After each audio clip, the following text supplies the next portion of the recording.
বাংলাদেশের আসন্ন জাতীয় সংসদ নির্বাচনে ভোট দেওয়ার জন্য মুখিয়ে আছেন প্রবাসী বাংলাদেশিরা। অন্তর্বর্তী সরকার এরই মধ্যে প্রবাসীদের ভোট দেওয়ার পদ্ধতি চূড়ান্ত করতে কাজ শুরু করেছে।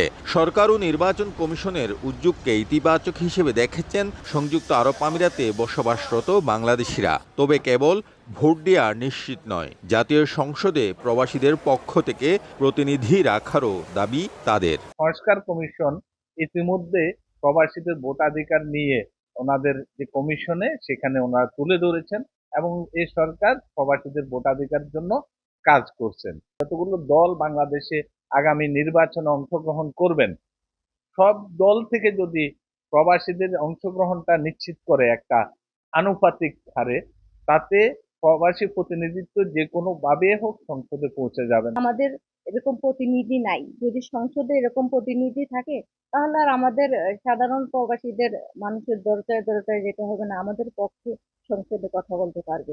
পোস্টাল ব্যালটের মাধ্যমে আগে থেকেই প্রবাসীদের ভোট দেওয়ার সুযোগ থাকলেও এতদিন কোনো নির্বাচন কমিশন বিষয়টিকে গুরুত্ব দেয়নি। ফলে রেমিটেন্স পাঠিয়ে দেশ গঠনে উল্লেখযোগ্য ভূমিকা রাখলেও দেশ পরিচালনায় সরাসরি অবদান রাখতে পারেননি প্রবাসীরা। তবে ৫ আগস্টের পর অন্তর্বর্তী সরকার সংস্কার কমিশন গঠন করলে প্রবাসীরা তাদের দাবি আদায়ে সচেষ্ট হয়ে উঠেছেন।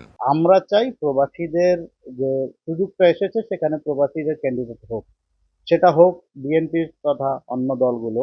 আপনারা প্রবাসীদেরকে মূল্যায়ন করুন, প্রবাসী যারা ভালো ব্যক্তিত্ব চিহ্নিত করে তাদেরকে নমিনেশন দিন। যে ক্যান্ডিডেট যোগ্য তাকে ওইখানেই আপনারা আপনাদের মনোনয়ন দিবেন। আসন্ন নির্বাচন নিয়ে আমিরাতের প্রবাসী বাংলাদেশিদের প্রত্যাশা আকাশচুম্বী। সৌদি, আমিরাত, কুয়েত, কাতার, মালয়েশিয়ার মতো দেশে বসবাসরত প্রবাসীদের মধ্য থেকে প্রার্থী বাছাই করে নির্বাচনের সুযোগ করে দিতে বাংলাদেশের রাজনৈতিক দলগুলোর প্রতি আহ্বান জানান তারা।